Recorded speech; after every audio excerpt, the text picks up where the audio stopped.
Hello, listeners, and welcome back to another episode of Local Legends New England. I'm your host, Kyle Newton, and today I have a story that's as salty as the ocean it takes place on. That's not to say that it's vile or ill, but in fact, a story with a rather big twist at the end. It involves love, pirates, and even a swashbuckler's treasure.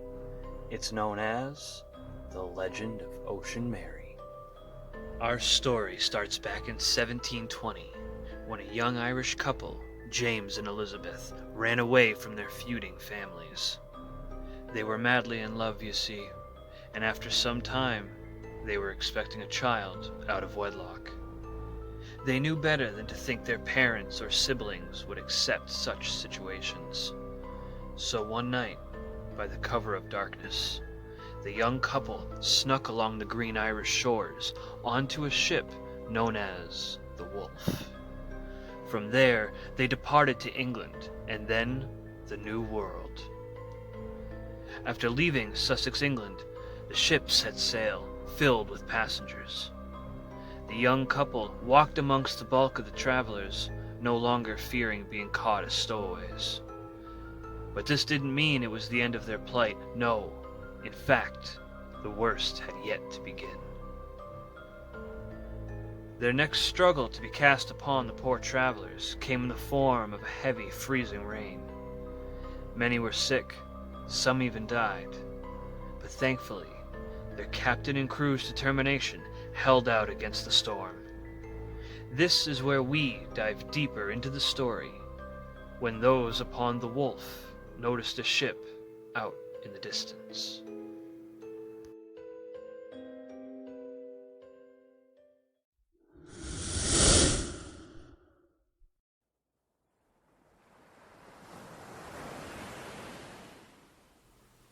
James paced back and forth along the edge of the ship. Every few steps, he'd pick his head up to examine the shadowy outline that followed them. He'd then continue pacing back and forth. His wife, Elizabeth, placed a hand over her stomach. "I believe your child is fussing as bad as you are. Perhaps if you slow down some, they'll do the same," she said. James slowed at Elizabeth's words. He never took his eyes off the trailing ship. "We don't know who these people are. I just wish we could tell if they were friend or not," he replied. Elizabeth pointed back behind her toward the ship. "We left England before departing. I'm sure it's just a ship here to help keep us safe," said Elizabeth. James eased at her reasoning. He glanced around Elizabeth to follow her gesture. For a moment, there no longer appeared to be a flag upon the ship's mast. He narrowed his vision in hopes of finding it again. That's when he saw it, a black flag rising up from the center of the ship. It snapped in the stiff, salty air. James pointed a trembling hand upward toward the flag. "We need to hide! Now!" Elizabeth looked back in time to see a black flag hanging over the pursuing ship before James took her by the hand. He pulled her away from the edge of the ship and down to the stairs to the main deck. "We need to hide! Now!" Elizabeth looked back in time to see a black flag hanging over the pursuing ship before James took her by the hand. He pulled her away from the edge of the ship and down the stairs to the main deck. He yanked on her wrist, pulling Elizabeth's arm all over the wooden floor. The pain eased when James finally found a small group of officers huddled together in discussion. "Pirates! Pirates are giving chase to us!" shouted James. All the nearby naval officers perked up at James and his shouting. It didn't take long for a few of them to stop James. Elizabeth clutched at her belly with each deep breath. Sweat beaded her brow. She felt the baby flutter up into her ribcage. "What is the meaning of this madness?" asked one of the naval officers. James had been so focused on telling the officers what he saw that he never realized the sour and contorted look of pain upon Elizabeth's face. The ship that's been following us, it rose a flag, black as night, James stated. The naval officer rested a hand upon his saber. "Perhaps keep your tone in check, good sir," replied the officer. James felt his jaw hanging agape. He composed himself as he pointed to the shadowy ship that trailed them. "Pirates! They're pirates!" The naval officer looked to one another, then back at the ship. Finally, the eldest looking of them all pushed one of his mates toward the back of the ship. "Well, get along with you! Check the stern of the ship!" he ordered. James felt Elizabeth latch onto the back of his coat as he grunted. Without looking to her, he only assumed her anguish had come from what little was done by the officers. My wife is right. You must do something," said James. The naval officer's knuckles whitened around the handle of his saber. His lips thinned, wrinkling his pointed facial features. "I suggest you make your way below deck before something of ill manner happens to befall you," said the officer. James felt his entire body tense. An anger took over inside. As he opened his mouth to speak up, his words were interrupted by a high-pitched whistle. The noise scratched their ears until it ended with a splash. James felt drops of water sprinkle only one side of his face. Both he and the naval officer turned back to find a single waterspout had shot up toward the sky before collapsing back into the ocean. The naval officer nearest to James motioned to the others. He then gestured to the stern of their ship. "Get going, and tell us what you see!" The officers ran up the stairs to the upper deck. They didn't need to reach the far side of the stern before stopping to turn back with cupped hands around their mouths. "Pirates! We're under attack!" James shook his head in disbelief. Under attack? Can we fight back? What cannons do we have?" he asked. The naval officer turned his pale face back to James. His eyes narrowed at the frail young man. "We're a merchant ship filled with passengers. Just where would we put those cannons? Near our food supply or your bed?" James stood by Elizabeth's side as the naval officer ran off to join his fellows. He began barking orders over the sound of more cannonballs splashing around the ship. People ran around the boat in a chaotic cluster. Half of the mass were accomplished sailors. They rushed to their posts to heave on ropes, freeing the sails. The rest were the travelers in a panicked frenzy. They all rushed around each end of the ship. The sprinkling of cannonball splashes only encouraged waves of shrieks. Many of them ran to the stairs and got below deck. James decided to do the same. He looked around for Elizabeth, but didn't see her at first. "Elizabeth!" he asked aloud. "Where are you?" A firm grip fastened around his arm and tightened. James followed up the hand that held him to find Elizabeth standing with her knees bent inward toward one another. A small pool of off-colored water rested between her feet. Her free hand clutched at the lower portion of her belly. "James, I believe we may have a problem," she stated. Our child is ready." James felt his body quiver. He had been praying to God every night for this very moment. Now that it was here, he prayed it was a dream, something from a horrible nightmare. James. Elizabeth whispering his name was all James needed to gasp back to life. He placed one hand on Elizabeth's lower back while he pointed to the stairs leading beneath the main deck. "I know this hurts, but we have to find a safe place for now, at least." Elizabeth took 2 steps, but stopped at the cringing pain. Why? What good will that do us? She asked. The splash of another cannonball interrupted James. He kept his eye on the incoming pirate's ship as he continued to guide a limping Elizabeth to the wooden stairs. Perhaps we may find a miracle or two down there, he stated.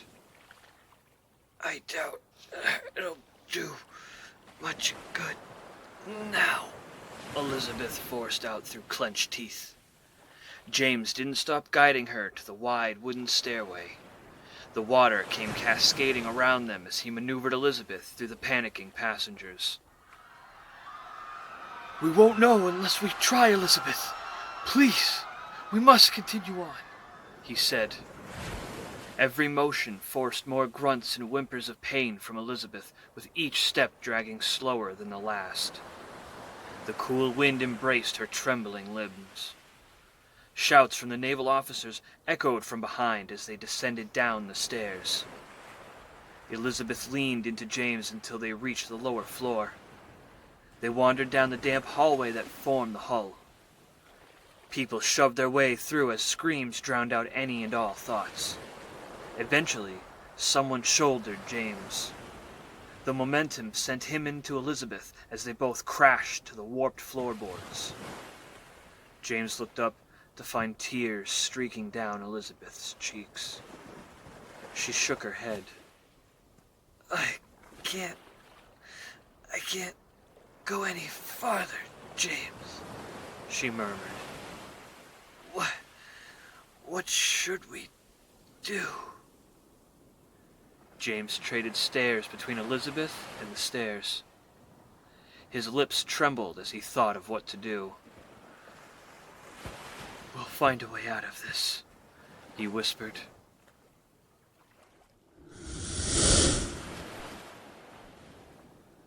A wide brig drew closer to the Wolf.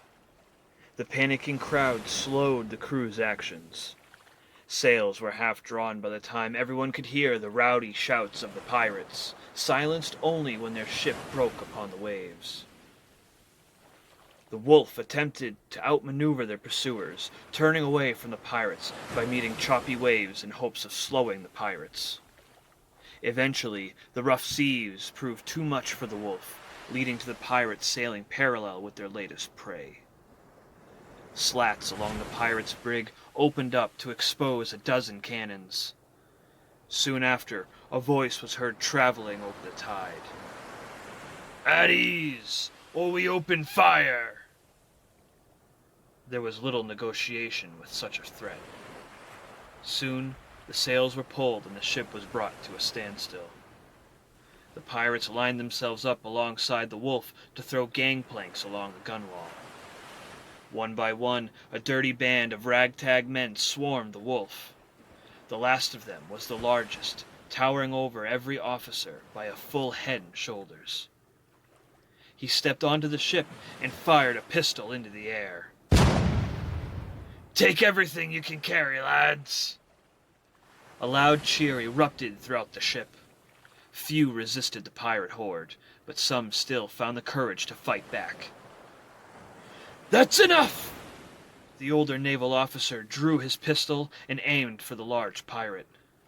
He fired, but was met with a sharp pain across his arm. The pirate captain had wrapped his long fingers around the naval officer's wrist and tightened his grasp. A simple misdirection sent the bullet firing into the air. The tall pirate leaned in, close enough for the stench of an old ale to linger on his breath. Now, let's not be doing anything dangerous. Someone might get severely injured if a gun were to misfire again. Don't you think? Asked the pirate captain. In the long silence of the naval officer's response came the faint echo of a woman's scream. It came a second time, causing the pirate captain to tighten his grip once more. He cocked his head to one side as he glanced around the ship. His stare locked onto the stairs leading down below, but leaned closer to the naval officer. There's a woman in labor aboard this ship, ain't there? He asked. The naval officer cringed. The memory of Elizabeth flashed in his mind. He shook his head, then forced the words from his quivering lips. No, not a one, he replied. Again the shriek pierced into the cool ocean air. No, I assure you, said the officer, we'd not be fool enough to bring a mother to be with us. The pirate captain's lips thinned. He gnashed his plaque-stained teeth together. His shoulders slumped down. Oh, I wish you wouldn't have lied to me like that. The naval officer trembled in the pirate's firm grasp. What do you mean? I've not lied. The pirate captain raised a single finger. I've made many people scream in my time, and there be only one other time I've heard a woman sound like that. The pirate captain drew a second pistol and fired it into the sky. His deep voice bellowed through the ship. That screamin' belongs to a woman who is about to go into labor, he said. The pirate captain balled his fists together. Find her for me. Now!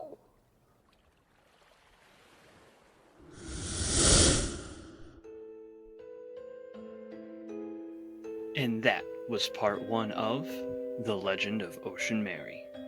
For anyone interested in part 2, I'll be sure to post it in a few days.